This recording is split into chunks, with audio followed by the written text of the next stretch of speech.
40 years of campus, hobby clubs, student mentoring, eco-friendly campus. KL, deemed to be university. నేను నవ్వినప్పుడు నవ్వి, నేను బాధపడ్డప్పుడు ఏడ్చి, నాకు వెన్నుదన్నుగా ఉండి, తోడు నీడగా ఉండి, నా ఉన్నతికి అన్ని విధాలా సహకరించినటువంటి, నన్ను నడిపించినటువంటి నా అభిమానులకు ఆజన్మాంతం రుణపడి ఉంటాను. అంతకు మించి ఇంకెవరికి సరెండర్ అయ్యేటువంటి ప్రసక్తి లేదు. నేను అభిమానులకి మాత్రమే సరెండర్ అవుతాను అన్న పద్ధతిలో ఆయన ప్రసంగం సాగింది. ఇది ఇప్పుడు వైరల్గా మారింది. అంటే ఎన్టీఆర్ అభిమానులు దాన్ని విపరీతంగా చూడటం మాత్రమే కాదు, ఎవరైతే ఎన్టీఆర్ చంద్రబాబు నాయుడు గురించి, ఆయన అరెస్టు గురించి మాట్లాడలేదు, స్పందించలేదు అంటున్నారో వీళ్ళందరూ కూడా ఇప్పుడు ఈ వీడియోని పర్టికులర్గా చూస్తున్నారు, దీని గురించి వ్యాఖ్యానించడానికి సిద్ధపడుతున్నారు. కారణం చాలా స్పష్టంగా అభిమానులు తప్ప మిగిలిన వ్యవహారాలు దేనితోనూ నాకు సంబంధం లేదు, దేని గురించి నేను మాట్లాడను, అంటే నేనే ఒక శక్తిని, కాబట్టి నేను ఇంకెవరి గురించో ఆందోళన చెందటమో ఆవేదన చెందటమో ఇలాంటి కార్యక్రమాలు ఉండవు అన్న టోన్లో ఒక రకమైనటువంటి ఆధిక్యతా భావాన్ని ప్రదర్శించే ప్రయత్నం చేస్తున్నాడా ఎన్టీఆర్ అన్న ధోరణిలో కొంతమంది వ్యాఖ్యానాలు మొదలుపెట్టేశారు దీని మీద. అదర్ సైడు చంద్రబాబుతో ఎన్టీఆర్కు ఉన్నటువంటి గ్యాప్ గురించి ఈ సైమా ఉపన్యాసంలో ఆయన స్పష్టం చేశాడు, తేల్చి చెప్పేశాడు అని చెప్పి ఇంకొక section YCP social media sector మొత్తం కూడా ఇదే పనిలో ఉంది. ఇప్పుడు ఈ ఉపన్యాసం మీద కథలుగా వండి ఎవరి పద్ధతిలో వాళ్ళు వ్యాఖ్యానాలు చేసి సోషల్ మీడియాలో సర్క్యులేట్ చేసేటువంటి ప్రయత్నాలు చేస్తున్నారు చాలా బలంగా. అంటే ఆయన సీరియస్గా అందేంటంటే నిజానికి చంద్రబాబు నాయుడు గురించి, ఆయన అరెస్టు గురించి ఎందుకు స్పందించదలుచుకోలేదు ఎన్టీఆర్ అంటే చాలా స్పష్టం. అది ఆయన వాంటెడ్గానే ఎన్టీఆర్ ఫ్యామిలీ వ్యవహారాల్లో కానీ లేకపోతే తెలుగుదేశం పార్టీకి సంబంధించిన వ్యవహారాల్లో కానీ జోక్యం చేసుకోకూడదు అని చాలా కాన్షియస్గా అనుకుంటున్నట్టుగా అనిపిస్తుంది. ఆయన మాత్రమే కాదు, ఎన్టీఆర్ మాత్రమే కాదు, కళ్యాణ్ రామ్ కూడా ఈ వ్యవహారాలకు దూరంగానే ఉంటున్నాడు. వాళ్ళిద్దరిని నందమూరి బ్రదర్స్గా వ్యవహరిస్తున్నారు అందరూ. కాబట్టి నందమూరి బ్రదర్స్ ఎందుకు దీనికి వ్యతిరేకంగా ఉంటున్నారు, వ్యతిరేకంగా కాదు అసలు దూరంగా ఉంటున్నారు అనేది ఒక్కసారి ఆలోచిస్తే, ఎన్టీఆర్ పర్టికులర్గా గతంలో పార్టీకి సంబంధించి, చంద్రబాబు నాయుడుకి సంబంధించి, లేకపోతే కుటుంబానికి సంబంధించి స్పందించిన ప్రతి సమయంలోనూ, ప్రతి సందర్భంలోనూ అతనికి కొన్ని చేదు అనుభవాలు ఎదురైనాయి. ఆ చేదు అనుభవాల్లో ఒకటి ఆయన ఎన్టీఆర్ హెల్త్ యూనివర్సిటీ పేరు మార్పు అప్పుడు స్పందించిన తీరు. దాని మీద తెలుగుదేశం పార్టీ శ్రేణులు చాలా పెద్ద ఎత్తున దాడి చేసి ఆయన అంటే స్పందించాల్సిన పద్ధతిలో స్పందించలేదు, ఏదో మొక్కుబడిగా ముక్తసరిగా మాట్లాడాడు, ఇది దారుణం, తెలుగుదేశం పార్టీ ఓ పక్కన సంక్షోభంలో ఉంటే ఇలా కప్పదాటు ధోరణిలో వ్యవహరిస్తావా ఎన్టీఆర్ అని చెప్పి నిలదీశారు. ఈ వివాదం ఆయన మనసును కొంత ఇబ్బంది పెట్టింది.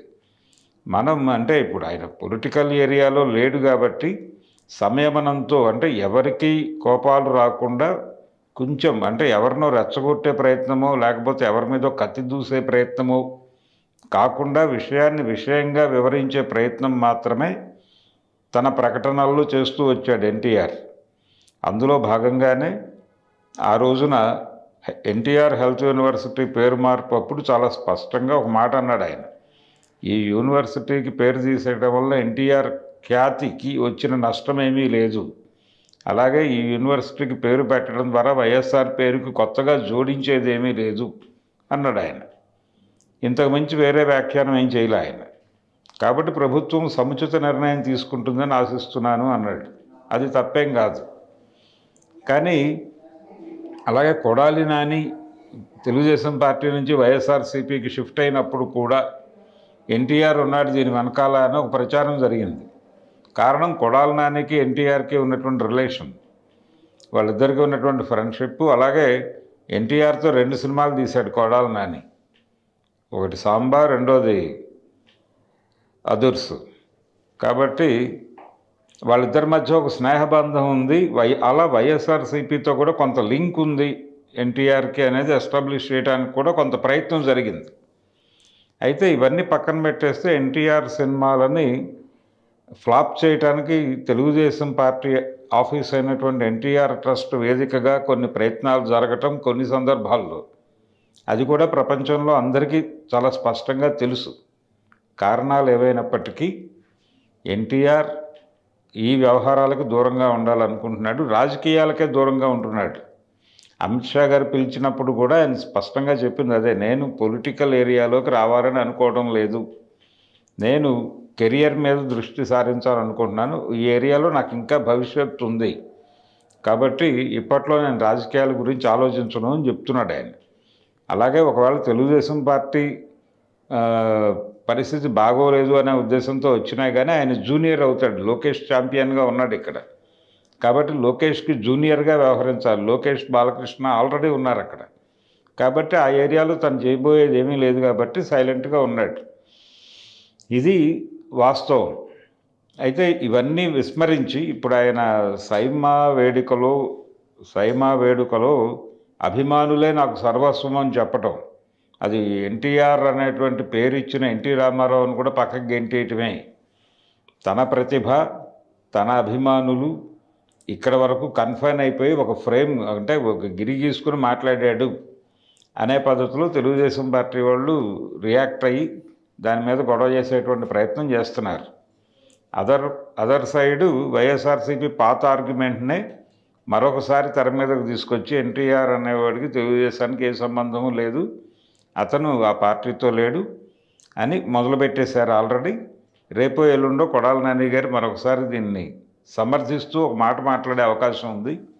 ఆయన డెఫినెట్గా ఎన్టీఆర్ తెలుగుదేశంతో లేడు, కానీ ఏదో ఒక రోజున ఆయన నాయకత్వంలోకి వస్తాడు, వచ్చిన క్షణం చంద్రబాబు నాయుడికి అలాగే నారా ఫ్యామిలీకి ఉద్వాసన ఉంటుంది, అతను చేతుల్లోకి పగ్గాలు పెడితే తప్ప ఆ పార్టీకి మోక్షం లేదు అని చెప్పి కొడాలి నాని గారు లేకపోతే వల్లభనేని వంశీనో రేపో ఎల్లుండో మళ్ళీ మాట్లాడతారు, ఒకసారి ఎక్నాలజీ చేసే ప్రయత్నం చేస్తారు. వాళ్ళ పాత ఆర్గ్యుమెంటే ఇది.